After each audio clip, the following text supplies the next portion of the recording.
साजिद सैफी इसी खबर पर ज्यादा अपडेट के साथ हमारे साथ सीधे जुड़ गए हैं।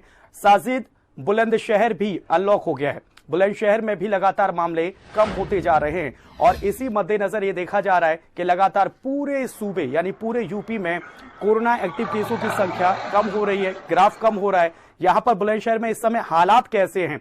क्या आज से सब कुछ ओपन हो चुका है?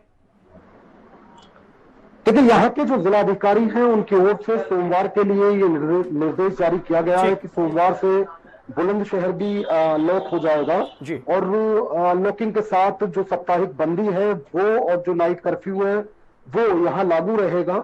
ऐसे में एक राहत की खबर है बुलंदशहर के लोगों के लिए, लेकिन इस राहत के साथ उनकी जिम्मेदारी और ज्यादा बढ़ जाती है। उन्हें और सावधानी से रहने की जरूरत है, क्योंकि पहले भी अनलॉक जब हुआ था देश तो कहीं ना कहीं लोग लापरवाह होते दिखे थे। हम ऐसे में लोगों से ये अपील करेंगे कि लापरवाही न बरतें और बल्कि जागरूक नागरिक का परिचय देते हुए खुद कोरोना की जो गाइडलाइंस हैं उनका पालन करें।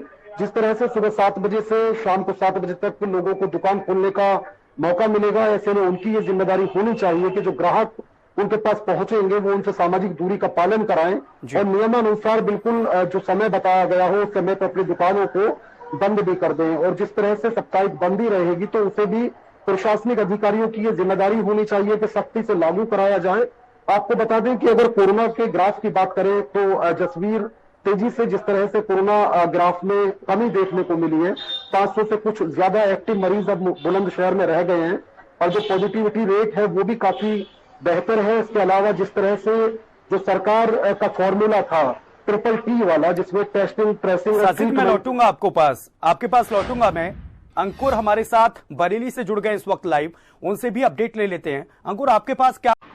साजिद, मैं आपके पास आना चाहूंगा। लगातार जो आम मरीज थे, जो कोविड पेशेंट नहीं थे, आम बीमारी के जो पेशेंट थे, उनका इलाज नहीं हो पा रहा था कोरोना की वजह से, लेकिन अब ओपीडी भी ओपन होनी शुरू हो गई हैं। क्या बुलंदशहर में भी ऐसी स्थिति है कि तमाम अस्पतालों में ओपीडी सेवाएं शुरू हो चुकी हैं, तमाम जो मरीज हैं वो आने जाने शुरू कर चुके हैं? देखिए, बिल्कुल जिस तरह से शासनादेश है कि 1 महीना 18 दिन बाद जो पीएचसी और सीएचसी थे और जिला अस्पताल थे उनकी जो ओपीडी बंद थी, 1 महीना 18 दिन बंद रही, उनको खोलने का आदेश दिया गया और सुचारू कर दिया गया है। 300 से ज्यादा मरीज बुलंदशहर में कल ओपीडी में देखे गए हैं। बिल्कुल सही आपने कहा कि अन्य बीमारियों से जो लोग जूझ रहे थे उन्हें कई तरह की दिक्कतों का सामना करना पड़ रहा था। ऐसे में ओपीडी खोली जा रही है, लेकिन उसके लिए कुछ शर्तें हैं। जैसे जो समय है वो एक निर्धारित कर दिया गया है, कम मरीज देखे जाएंगे, सामाजिक दूरी का उनसे पालन कराया जाएगा।